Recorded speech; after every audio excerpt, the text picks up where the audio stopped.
You're listening to Nonpartisan Hacks, the podcast about good government from the local level on up. I'm Sean Wood, City Councillor with the City of Parksville and 2026 mayoral candidate. And I'm Joel Grenz, also a City of Parksville councillor. If you're watching on YouTube, welcome. And if you haven't just subscribed yet, now's your chance. You can also find all of our other episodes on nonpartisanhacks.com, which you'll want to do because this episode is going to be awesome and the other ones are too.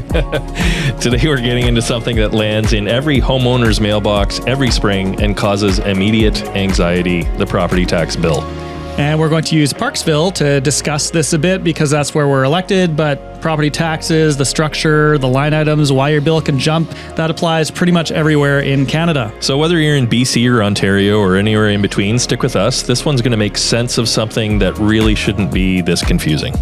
And we'll get into a specific question we hear a lot. Parksville raised taxes 5.8% this year, so why doesn't my bill go up 5.8%? Maybe it went up 12 or 13%. It's a fair question, and we're going to answer the question today. Quick disclaimer before we dive in, the views we express here are our own and don't represent the City of Parksville or any other governing body. Two councillors talking shop, not officially taking a position. There we go. And so here we are today on your lovely deck on a lovely day in late June. Thanks for hosting us on your deck, Sean. We may hear the odd lawnmower or leaf blower or something. So airplane right now, actually. Yeah. Okay. There you go. And maybe your chicken's in the background. So yeah, I don't know.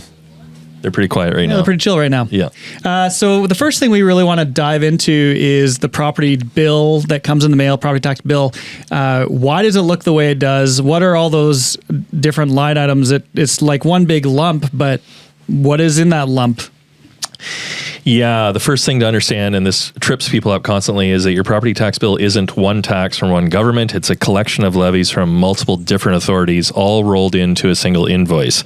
Your municipality collects on behalf of everyone, but the money flows in a lot of different directions. And we're talking about a municipality. There are other orders of government. Here in BC, we have regional districts, and in other provinces, we have counties, and I think that probably covers it on the national side of things. Yeah. Is there a thing, something other than counties, boroughs, or I don't know. In any case, there are definitely more than one organized or level of government and group trying to get money off of your property, and that's why it shows up in multiple lines on the property tax. You pay it once to one place, but it's multiple organizations that will get that money, and so maybe we'll kind of look through some of those in Parksville here and a BC property tax because you're going to have the general municipal tax, the school tax, the regional district hospital, regional hospital district, library, municipal finance authority, regional wastewater, and BC assessment authority. That's a bit of a mouthful. That all adds up to one bill. Yeah. And while we dive in here, I mean, this isn't the most fun thing to talk about, but when it comes in the mail, if you actually look through all of these line items, kind of as boring and dry as it is, it'll help you understand all of the different agencies that are sending you a bill here. Joel and I are elected to the City of Parksville, and really there's only one line that we're actually responsible for. And so that's really important for you to understand that the people you talk to, whether they're councillors or someone else, say on the library board, or if they're part of your regional district or your county, those people sit there and they are responsible for those decisions that are made there. And so when you get your bill, take a look at it and you'll see all these broken down. Yeah, and that's where it can actually get a little bit hazy or even more confusing, because if you vote for someone to be on your local council, they're going to affect probably, in the case of Parksville, I think it's around 46% of your property tax is the City of Parksville line. And then the remaining 54% is a bunch of other places. But your councillor may actually also have a say in those other line items. For example, I'm not appointed to the library, but the library board does also add a line to your property tax bill. And the library board is comprised of people who are drawn from local councils and regional districts across the library service area. So they are voting for an increase as well. It just doesn't make the news as much. I believe theirs might have been 8%. Ours was 5.8% in City of Parksville. Theirs went up 8%, I think. I say I think because it's not actually as widely publicized. And then the regional district also will increase property taxes, and you sit on the regional district board, so you have a vote at that table around what those property taxes are going to increase or stay the same or what's going to happen there. And as a member of the regional district board, you also, Sean, are on the hospital district board, which is raising money for capital projects related hospital in our region. Also raising your hand on what the property tax increase is going to be for that line item. But those roles are not directly voted by the citizens. So you didn't make it onto those boards because you're voted directly onto those boards. You made it onto those boards because you were appointed as a councillor. And we're not sure how counties work, so really we're just speaking to regional districts here in the province of BC with this one. And the regional district kind of model is a whole other podcast we could have sometime. Yeah, maybe people are begging for that one for sure.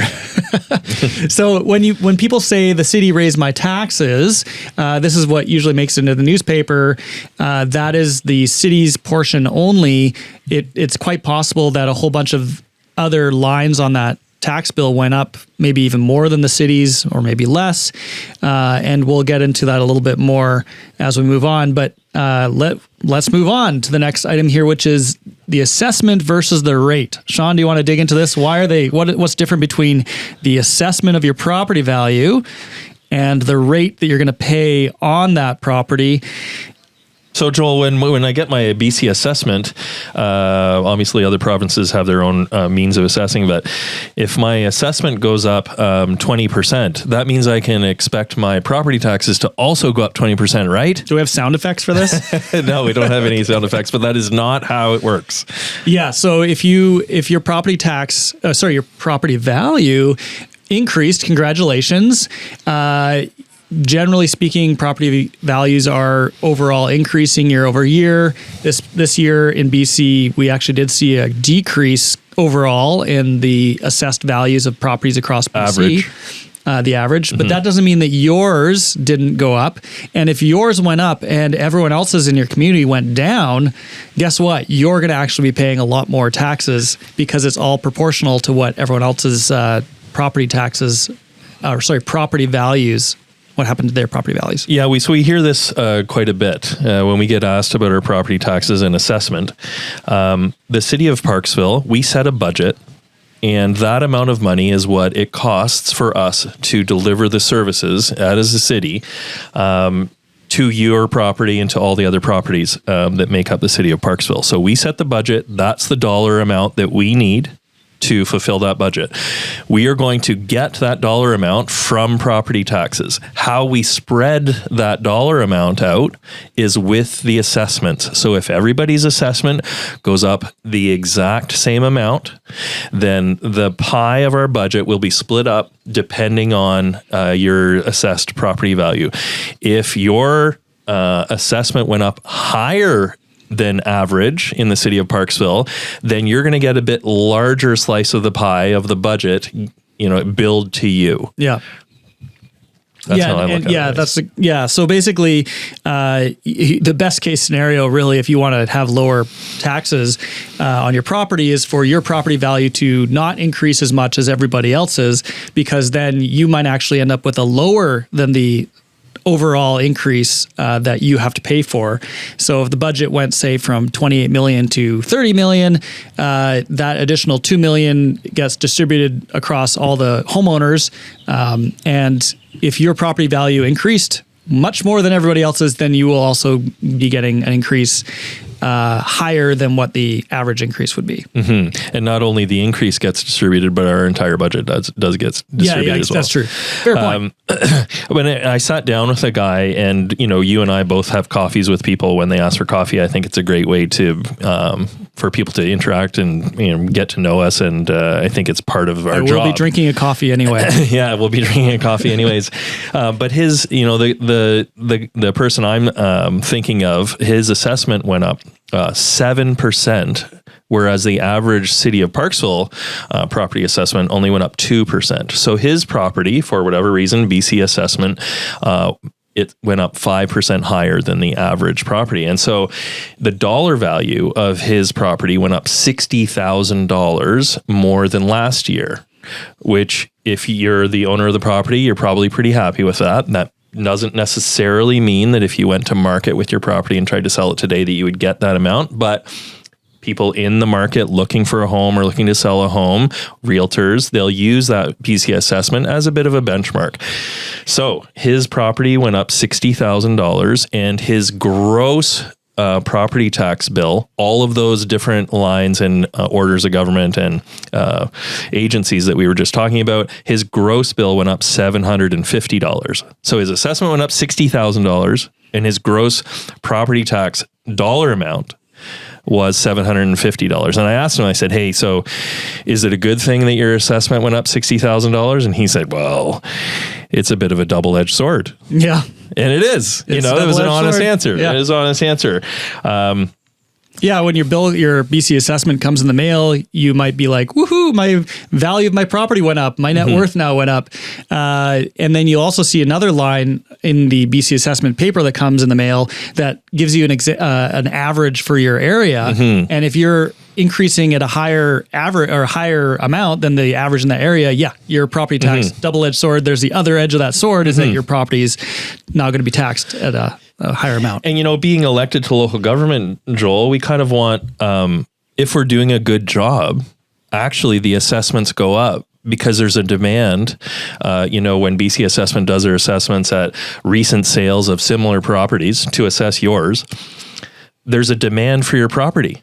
We're doing a good job. People want to live here. There's a demand. And I chatted with this guy and I kind of brought up Detroit. When Detroit saw a lot of its manufacturing for cars leave Detroit. Well, they had people leaving. There were less jobs. Detroit went bankrupt and property assessments went through the floor, and they would actually pay you to move in and buy a home for very low cost, and your property taxes were next to zero. But there was no demand to live in Detroit because there were no jobs, and they went bankrupt. There was not even a budget to keep the streetlights on. So if you want low assessments and low property taxes, Detroit was a great place to think of at the time. But we do, we're in a very a place where everybody wants to live, and we see assessments going up, which is great if you're in the market. It's not great if you don't own a home, because we see those property values going up. And this is what we juggle for non-market housing and workforce housing and all that stuff.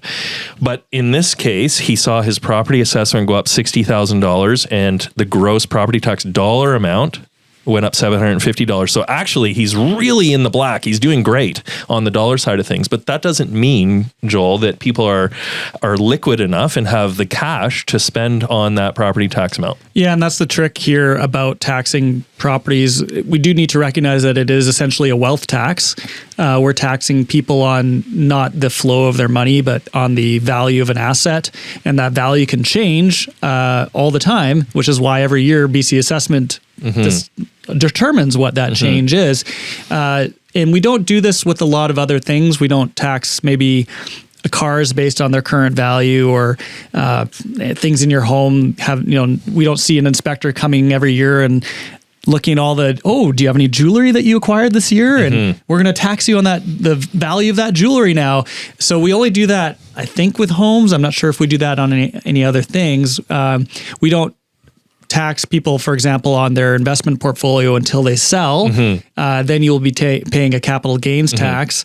But we also don't charge a capital gains tax in Canada on your primary residence because, well, maybe not because, but you are taxed all the way along while you're owning it on the value of that, which it's a tricky one because you do need to have income and cash flow in order to pay for that. And maybe if you don't, then you may be forced to sell in order to cover those property taxes. Now, in BC, we do have an option of deferring your property taxes. So maybe we can kind of get into that a little bit, is this idea of deferring your property taxes. And BC has a program for that. Sean? Yeah, I mean, you can go to the website for BC and you can see what the deferral program here is in BC. I think other provinces probably have similar programs. They might vary a little bit. Prior to this year's budget here in BC, you could defer your taxes. And when you sell your home, that's when those taxes will get paid. By you. So basically, the province is going to pay your taxes to the municipality and everywhere else on your behalf. So you're basically borrowing money from the province. Or from other taxpayers, I guess you could even... You can even say. Before this year's budget, it was prime minus 2% was the loan that you're taking. And so most accountants would tell people to defer their taxes because you can make more money with your other money if you have other money, which will probably do better than prime minus 2. But after this year's budget, now it's prime plus 2 and it's compounded monthly from my understanding. And so that's a 4% difference, not getting into the compounded interest. So that's a big difference. But still, you can probably make more money if you have other investments than prime plus 2 compounded monthly. But it's still a decision you have to make. I don't defer my taxes. I feel like I want to, pay what I owe every year, even though it might not be the smartest thing to do. Yeah, well, you need to be eligible. I think there are certain age limits and different factors that can set whether you can defer your property taxes. But yeah, essentially deferring your property taxes is really just borrowing money to pay your property taxes again, and that you don't have to pay back until you sell your home. So in a sense, it's almost like a homeowner's line of credit or a mortgage. It's pretty similar to that we don't pay it off until, except that you don't pay it off till you sell. Obviously, mortgage you pay along the way. So it's whether that's a good idea for people to do or not is up to them, but it is a way to maybe soften the blow a little bit about when you get a $5,000 bill in the mail in the spring, and how are you going to pay for that? Well, some people are able to defer those property taxes, basically borrow those property taxes and stay in their home, which is the idea, instead of having to maybe sell. We probably have spoken about deferral enough. I did want to go back to the idea of taxing wealth versus more means or progressive means of taxing, which would be like based on your income. And so we all pay income tax based on our income. So the government can see, hey, you made this much. So you're in this tax bracket with this amount and this tax bracket with this amount. And then they tax you on your means to pay. And so property taxes are kind of classified as a regressive because it's not based on your means necessarily. It's based on unrealized gains that you haven't made yet. Really, until you sell your home, you haven't made those gains. You may not have the cash in the bank. Could be a loss too, actually. Could be a loss. Yeah. Real estate does a lot of crazy things depending on mortgage interest rates and a bunch of other stuff. And so I just wanted to mention progressive and regressive. And really our only means at the local government level is a regressive means of taxation, which is not necessarily based on your ability to pay, but more on unrealized gains. Yeah, so let's now look at the line items. So who's responsible for what line on that property tax bill? So I think we mentioned earlier, there's the regional hospital district, the regional wastewater, the RDN, school tax. Sean, what can you tell us? You are the regional district rep. What should we know about some of those things? Yeah, both of those are the two highest that we see on our local tax bill. They're both at about 27%. And those are both capital costs, which we see across the whole country, that capital infrastructure is very expensive. So if we start with the hospital stuff, I would tell people to pop back to listen to Donna Hayes, our podcast episode on that. Our regional general hospital here in Nanaimo is 60 years old and it's desperately in need of a new patient tower and a catheterization lab. And it is not cheap to build a new patient tower and a cath lab. We're looking at about $1.8 billion at the last estimate. Capital cost, yeah. And so that's capital cost. And the way it works here in BC with regional districts minus metro is that we have to show as a regional district, approximately 170,000 people are in that kind of catchment, that we are preparing to pay 40% of that capital cost, and $800 million or whatever that number might work out to be, 40% of $1.8 billion. And to do that, we have to raise the property taxes for that amount. And so while that number is high, and on this one property tax bill that I have in front of me, it's about $500 for just that, we don't get a lot of pushback once we chat with people and explain to them that that's what the province needs to see from the hospital district so that we're serious about getting this built. Yeah. If we at the hospital district aren't raising property taxes to show that we're going to get to that 40% mark or $800 million, then the province then you kind of let the province off the hook, and they can like, oh, you guys aren't serious about your 40%, so why would we be serious about our 60%? And not to mention the 60% is just the capital cost, because if they were to build a new hospital, and if we do get that patient tower and catheterization lab in our region, the province will be paying for the operating cost of those things. So the hiring of the doctors and nurses and support staff, et cetera, et cetera. And so that is really the ongoing cost of having that. But yes, we do at the local government level in much of our province, I'm not sure how it is elsewhere in the country, have to ante up with a significant chunk of the capital cost in order to see those services, hospital services, come to our area. No, go ahead. So looking at the school tax, so that is actually another kind of provincial quote unquote responsibility that the local government is paying for, and that ends up on that property tax bill. There's another one. It's the school tax. And the school tax is also a provincial responsibility. The province pays for schools, but there is an item on our tax bills for our properties that is related to that. And that's the school tax, which is a fairly significant chunk as well, that property tax bill. And that is set by Victoria. It's not set by the local government. Not to get into the weeds on it, but the formula that is used to determine what that amount is has changed recently. And so often people say, oh, I want my property tax to go up kind of relative to CPI or inflation.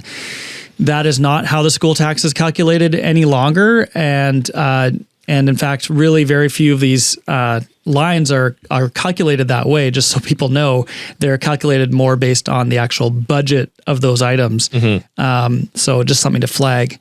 The city of Parksville, as we mentioned, that property tax went up 5.8%. That's only 46% or so of the total tax bill. And we talked a fair bit about BC assessment. Well, BC assessment actually shows up on your property tax bill because your property taxes pay for them to assess your property. For them to assess your property. Yeah, there you go. So next time when someone comes, you get your property tax bill and someone says, you raised my taxes 13%, even though you said it was only 5.8%, but it's gone up 13%. Well, it's unfortunately a little more complicated than that. We talked about the BC assessment part, but also all the other lines on that property tax bill are maybe someone else's department. And so we'll get into later and what you can maybe do about it to keep those taxes ideally as low as possible while still providing the services. But let's go into the homeowner grant, which is a way to, I guess, get a bit of a discount on your property tax bill. Sean, do you want to set this one up? Not really. I was hoping that you knew more about the homeowner grant than I do. Yeah. All right. Well, there you go. Then thanks for the the pitch down the middle there.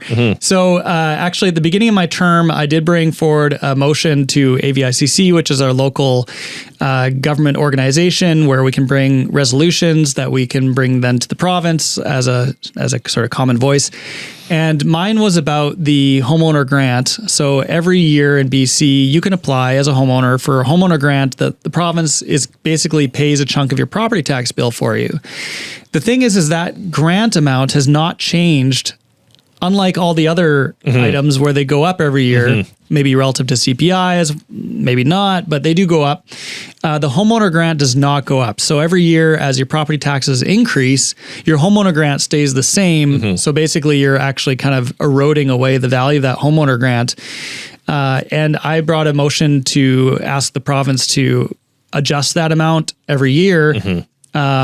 if they are actually concerned about the ability of people to pay their property taxes. The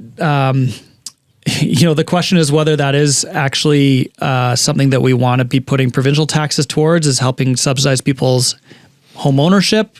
It's a good question. I think this homeowner grant was brought in like the 1950s or something.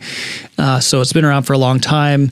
My guess is that the province has basically made a decision to kind of let it just slowly be eroded away over time and not give any more money towards that. But in the big picture of all this, we have seen that the pressure on property tax as a source of revenue keeps going up.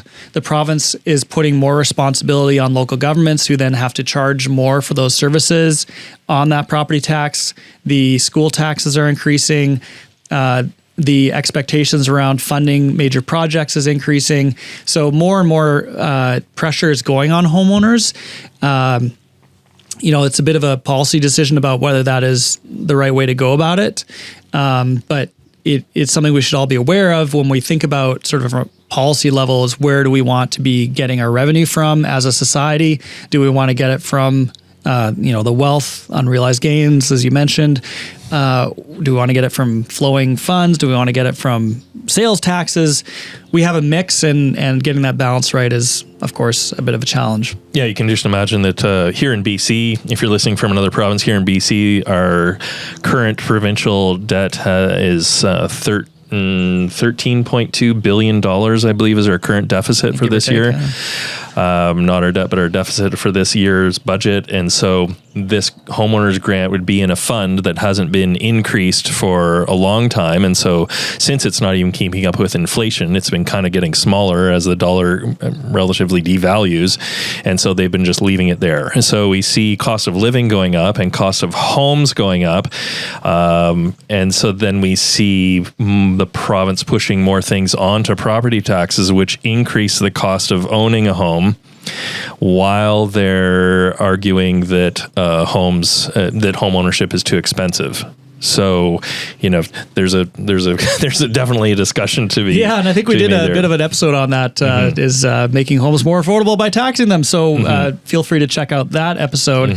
I think sort of like our final discussion on this whole topic is, if we are concerned about the level of property taxes, are there things that people can do to sort of mitigate them, or to advocate for lower property taxes? What are some things that might come to mind?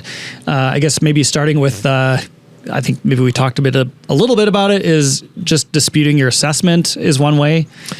Yeah, that's a long process to appeal your assessment, and whether or not you want your assessment to go down. A double-edged sword, back to the comment that I made earlier, that when I sat down with a guy, I talked about his property tax bill.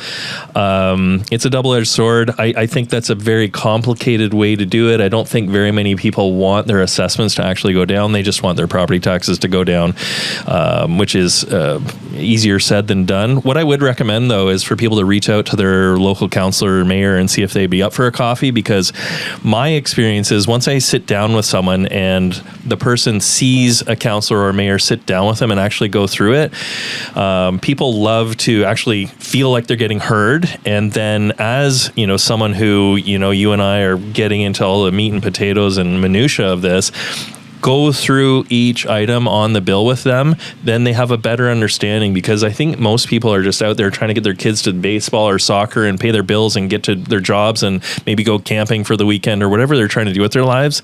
Going through their property tax bill is very low on their priority list. And it's difficult to understand all of this. And so if you do find you might have 20 minutes to go for a coffee with a councillor or mayor where you live, see if you can have a coffee with them, because I think you'd feel better and have a better understanding, and it would only cost you maybe an hour of your life to have a better understanding of where all your property taxes go. And it's worth doing. Instead of just kind of paying it kind of begrudgingly and thinking it's out of control, sort of. Yeah, and whether it's out of control in your community or not, I don't know. Like, I feel like at our council table, we do try our best, and our staff as well, to keep property taxes as reasonable as possible, recognizing that there's a big demand for services that those property taxes pay for. And so then it becomes a matter of, okay, is the community, your city or local government, are the services they're providing the kind of services that you want as a citizen? Because if they are, then you should expect that you're going to pay for them one way or another. And in the case of local government, that's on your property taxes mainly. There are some grants, but that also comes from a different pocket, really, for taxes, because then maybe your income tax. So you do want to make sure, though, that the kind of services you expect from government is maybe from the right government too. Often we run to an issue where people want to have maybe the local government providing a service that is actually more efficient and also jurisdictionally appropriate for the provincial or federal government to do.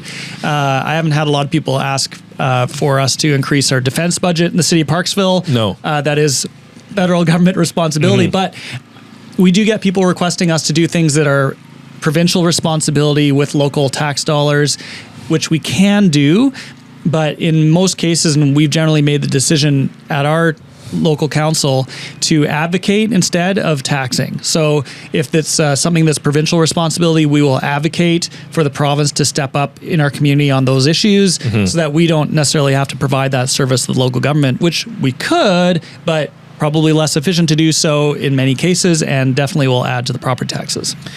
Yeah, the longer I'm in local government, Joel, it seems that you really want to know whose responsibility is it provincially or federally or the regional district, et cetera, to pay for services. Because if the provincial or federal governments can offload or download any costs to the local government, well, of course they will, because it takes it off of their books. And so here at the local government level, likely across the entire country for FCM and across the province here for UBCM, is we're kind of playing defense, and we're really trying not to take on those costs, because we know that when we take on those costs or services that are beyond what we're legislated to provide for services, that's going to end up on the property tax bill of the people that we've been elected to represent. And then we have these podcasts where we have to explain all of the stuff that is getting dumped onto property taxes beyond what you and I approve at the council table. Yeah, exactly. So that's a bit of a quick run through property taxes. Was it quick? Yeah, not that quick. If you want to sit down with Sean and talk about your property tax, email Joel Grenz. No, happy to chat with folks on that who are concerned about their property taxes, because they can be confusing. But the bill simply reflects how layered government is in BC and Canada, in our jurisdiction here. Multiple jurisdictions, multiple decisions, one invoice. Yeah, thanks so much. Find all our episodes at nonpartisanhacks.com. If you're watching on YouTube, hit subscribe. It genuinely helps us reach more people. Yeah, so with that, we'll call it a wrap on this one. But if you do have a guest suggestion or a good government story or topic you want us to dig into, definitely stop by nonpartisanhacks.com and let us know. Until next time, take care of yourself and your community.